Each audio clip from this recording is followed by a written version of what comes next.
Hello दोस्तों, मैं आज आपके सामने क्लास 10वीं एनसीईआरटी मैथ का एक वीडियो लेके आ रहा हूँ, जिसमें प्रश्नावली 1.1 में जो सवाल दिए गए हैं उनके बारे में बताऊँगा और उनके बारे में वीडियो बनाया गया है।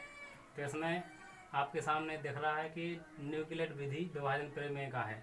यह एक दो संख्याओं के बीच में एचसीएफ ज्ञात करने की एक नई विधि है या तकनीक है। ठीक, इसके पहले हम लोग क्या करते, हमारे पास दो विधि थी एचसीएफ ज्ञात करने की। एक थी गुणनखंड विधि और एक थी भाग विधि। हालांकि इसमें भी उन्हीं दोनों का तो नहीं, लेकिन भाग विधि का उपयोग करके भी इसको ज्ञात किया जाता है।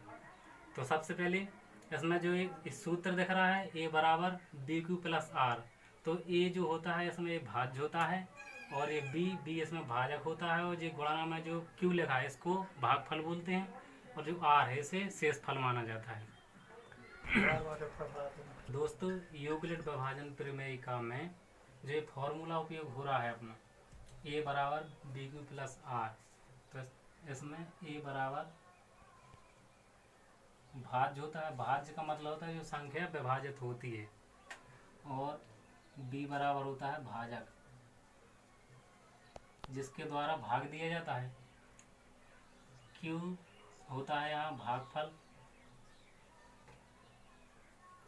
जो भाजक के द्वारा भाज्य में देने पर जो प्राप्त होता है उसे भागफल कहते हैं, और जो बचता है उसे शेषफल कहते हैं, जिसे आर से दर्शाते हैं।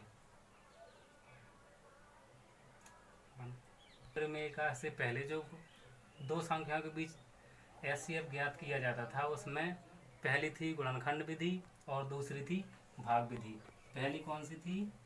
गुणनखंड विधि,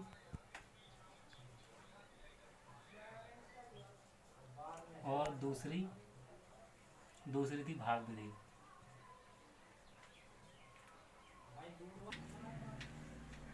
तो गुणनखंड विधि में हम दी हुई संख्याओं का अभाज्य गुणनखंड किया करते हैं, और भाग विधि में संख्या जो छोटी संख्या होती है उससे बड़ी संख्या में भाग दिया जाता है, और बार बार भाग की क्रिया की जाती है जब तक कि शेषफल शून्य नहीं आ जाता।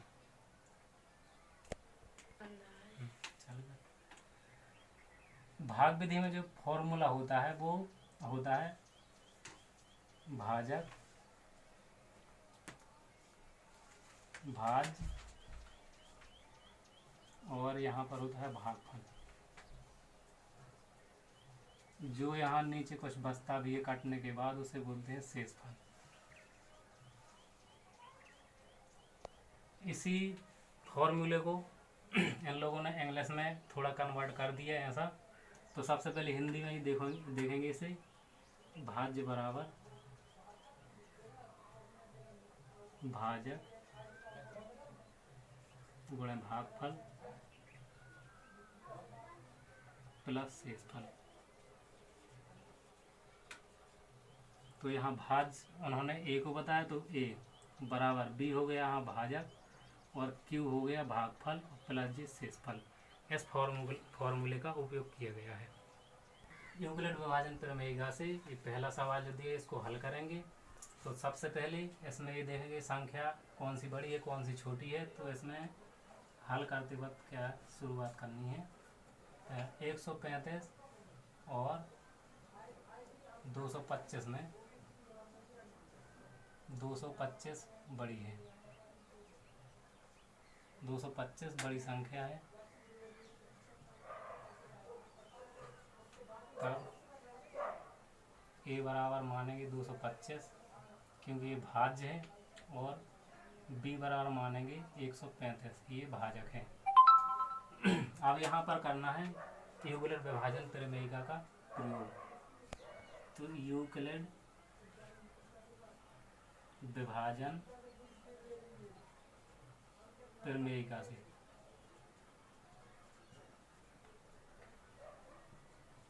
इसका सूत्र है ए बराबर बी क्यू प्लस आर। तो यहाँ पर देखते हैं ए का मान है 225 और बी का मान है 135। अब यहाँ अपने पास ना तो क्यू का मान है और ना आर का मान है। इनका मान ज्ञात करने के लिए अब यहाँ पर भाग विधि का प्रयोग करना पड़ेगा, तभी क्यू और आर यानी कि भागफल और शेषफल तो ज्ञात कर सकते हैं। तो यहाँ देखिए इसको बगल में ही कर लेना है 135 225, इसका भाग देंगे 135 का 225 में, तो दिख रहा है कि अगर 2 बार देंगे तो ये संख्या इससे बड़ी हो जाएगी।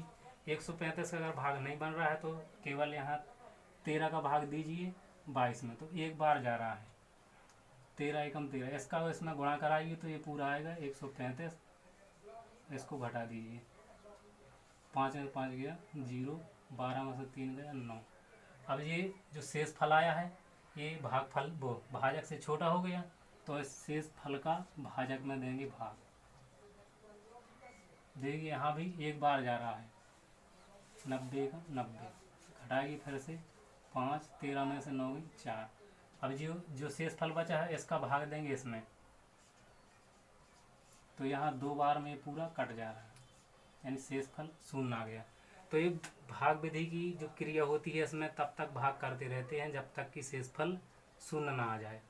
तो यहाँ पर अब दिख रहा है देखो कि 135 का जब भाग 125 में दिया तो भागफल अपना आया 1, यानी कि ये हो गया Q का मान।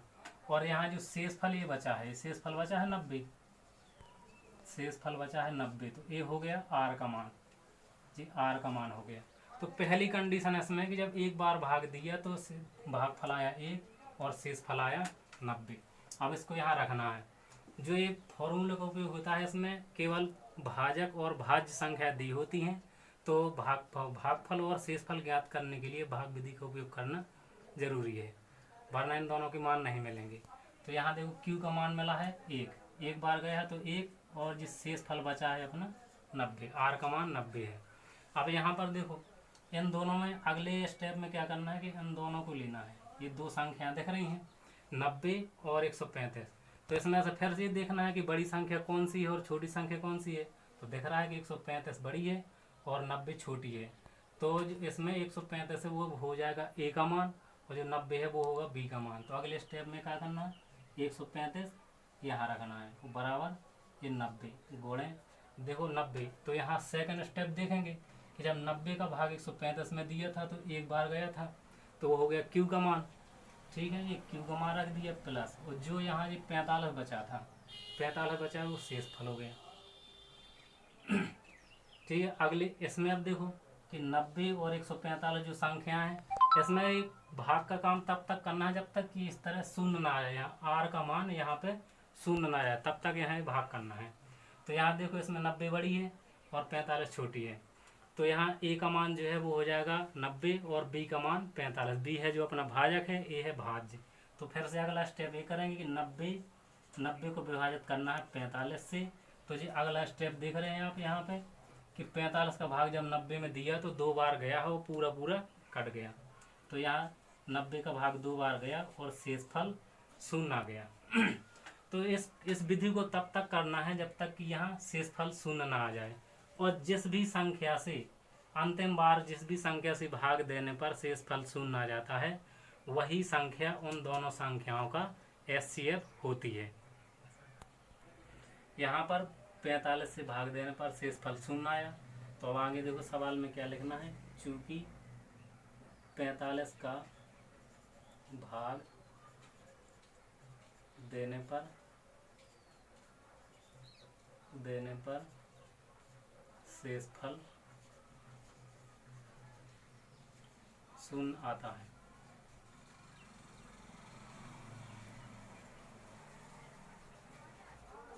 अतः 135 और 225 का HCF बराबर 45 होगा। यहाँ पर HCF वही होगा जिस संख्या से अंतिम बार भाग देने पर शेषफल शून्य हो जाए। तो इस सवाल में अपना HCF जो निकला है वो निकलेगा 45, क्योंकि लास्ट अंतिम बार में देखा आपने कि 45 का भाग 90 में देने पर भागफल 2 और शेषफल शून्य आया। इस तरह से सवाल को करना है। तो इस प्रकार ये सवाल सॉल्व किया गया है। अगर आप इसको नोट करना चाहते हैं तो कर सकते हैं, बाद में मत कहना कि सर आपने मिटा दिया, हमको नोट भी नहीं करने को मिला। अगर वापस देखना है मिट भी गया तो आप वीडियो को बैक करके इसको दोबारा देख सकते हैं और पूरा वीडियो देख सकते हैं, बार बार देख सकते हैं, जितनी बार देखना हो। आप सामने होते तो कई बार क्वेश्चन कुछ भी कर सकते थे, लेकिन इसमें सामने क्वेश्चन नहीं कर सकते। तो अगर कुछ चीज़ समझ में आई हो तो कमेंट बॉक्स में ज़रूर लिख के दीजिए कि ये चीज़ क्लियर नहीं है, कौन सी चीज़ क्लियर नहीं हो, तो आगे चल के कोशिश करेंगे उसको क्लियर करेंगे। आगे देखो अगला सवाल करेंगे, तो इस सवाल को मिटाना पड़ेगा।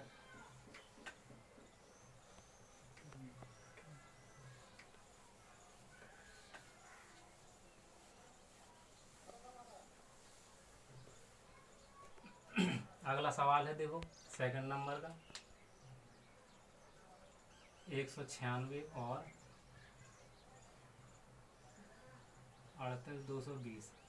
ठीक है, इन दोनों में सबसे पहले वही लिखना है, 196 और 38,220 में ये संख्या बड़ी है,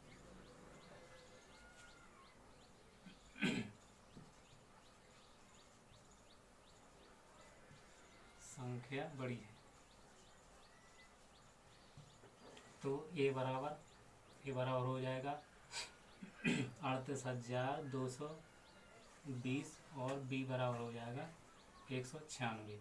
तो फिर से स्टार्ट वही से करना है कि यहाँ पर लिखेंगे यूक्लिड विभाजन प्रमेय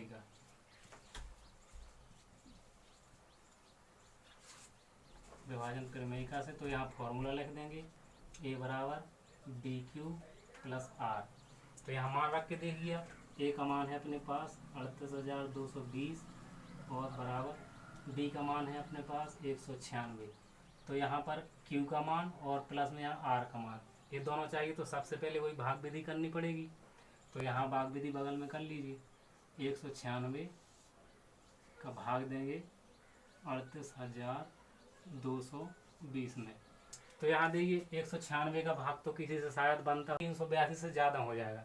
तो इसका एक बार यहाँ भाग दें, एक का गुणा यहाँ इसमें करेंगे तो 196 यहाँ कहते हैं आएगा। अब इसको घटाइए, 12 में से 6 गई, 6 यहाँ 7 बची, तो एक इससे यहाँ से लो, 17 में से 9 गई 8, और यहाँ 2 में से 1 गई 1 अंक उतारा। अब यहाँ देखिए फिर से इसका भाग देना है। तो 19 का भाग आप यहाँ पे 19 का 18 में तो जाएगा नहीं, तो 186 में दीजिए। 19 नंबर 171 होता है, अधिकतम 9 बार भाग दे सकते हैं। तो यहाँ 9 रखिए, 9 का इसमें पूरी संख्या में गुणा कीजिए 196 में। तो इसका देखिए 9 छक्का 54 और 9 नाम 81, 81 5 86 और हासिल 8 बची। तो 9 एकम 9, 9 और 8 17, 1764। अब इसको फिर से घटा दीजिए, तो इसमें एक हासिल ले लीजिए, 12 में से 4 गई तो 8, यहाँ बची 5, तो 15 में एक इससे यहाँ से लीजिए, 15 में से 6 गई 9 और यहाँ 17 बची, 17 में 17 गई कुछ नहीं, अंक उतारा 0। अब फिर से 196 का इसमें भाग देना है। तो यहाँ देखिए 19 का भाग अगर 196 का तो पता नहीं, लेकिन 19 का भाग 98 में देंगे तो 19 पना 95 होता है। तो 95 आप यहाँ रख के देखिए, इसका गुणा कीजिए, 5 छक्का 30 हासिल 3, 5 नाम 45, 45 और 3 48 होता है, हासिल 4 और 5 एकम 5, 5 और 4 9। तो यहाँ पर देखिए कि 5 बार जब गुणा किया तो पूरा आ गया और इसका शेषफल 0। तो यहाँ इसका एक ही स्टेप में पूरा सवाल हो गया कि 196 का भाग जब 38,230 में दे रहे हैं तो वो 195 उसका भागफल यानी कि ये क्यू प्राप्त हो रहा है 195, और शेषफल जो है यहाँ ये आर वो 0 प्राप्त हो रहा है। तो इसको 0 रख दीजिए। देखिए इस सवाल में कि 196 का भाग जब 38,222 में दिया तो 195 बार गया और इसका शेषफल 0 आ गया। तो बस सवाल यहीं खत्म हो गया। तो अंतिम स्थिति इसकी है कि 196 का भाग देने पर शेषफल 0 आता है इसका एचसीएफ, जो इन दोनों का एचसीएफ होगा वो 196 ही होगा।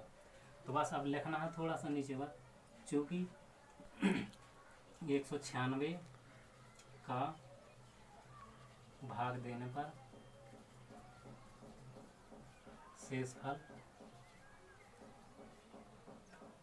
शेषफल 0 आता है।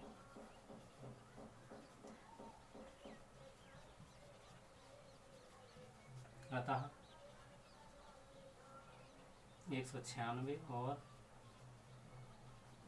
38,220 का एचसीएफ